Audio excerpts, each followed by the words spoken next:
if the body, the proprioceptive harness and the nervous system, central nervous, as peripheral nervous system and the central all working together, but they're informed by the proprioceptors distributed throughout the body. If they are forming models of what can work, of how the body, how they are arrayed as an aggregate, they amount to ideas, in my mind. Those are ideas. They're like a thinking ant colony. You know, one ant maybe doesn't have a great amount of intelligence, but an ant hill is brilliant. You know, very purposive, very effective, very successful. And that's what our bodies are as well. They're all trying to be on the same page to keep us alive and get us through time and space. And they're using a huge collection, array of models of experienced movement, experienced tension. Here's what this tension means in this context. The same movement and the same amount of tension is acceptable in some cases and dangerous in others. Those are assessments that have to do with thought, and that's thought that is not in our conscious, is not our central nervous system, by and large. There is certainly collaboration in a way, but it's mostly really local stuff.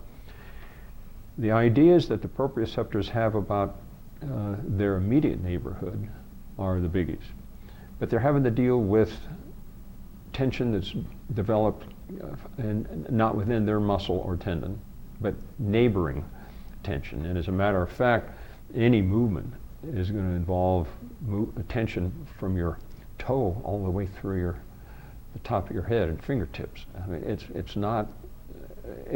a giant, wonderful, wonderful symphony of chords. Again, ideas. If that's true, if our animal, we animal, are creating ideas about movement and therefore anatomy, trying to interpret the stretch, when is that stretch around that muscle okay and when not, all the connective tissues, when is that stretch acceptable? If you can have those ideas and think about it, then you can be wrong, you can be making mistakes. I believe that I had been, for 25 years at least, of my disability, my body was mistaken about the tension that was happened with the body. If the onset of the tension is sudden and strong, the body reacts and sends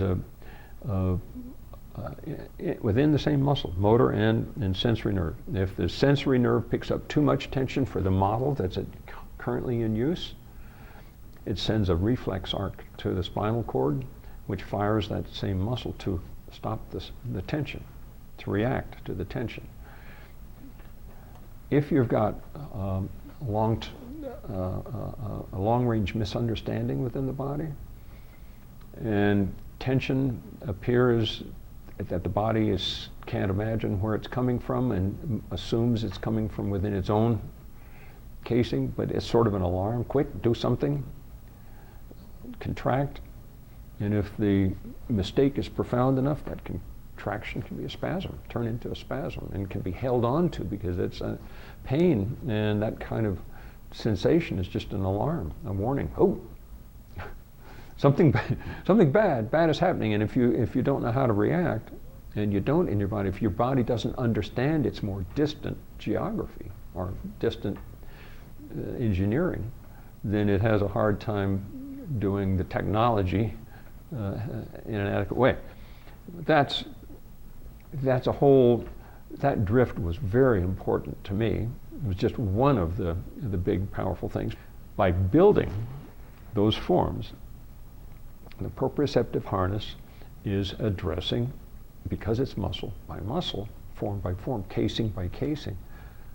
It's really, in my belief, I can't prove this, but I've seen it happen to an awful lot of people. I believe that the body is clarifying its own patterns, discovering its own more remote patterns, and being able to then remodel and ditch misunderstandings. I think the clinical implications of that alone historically are going to be just fantastic.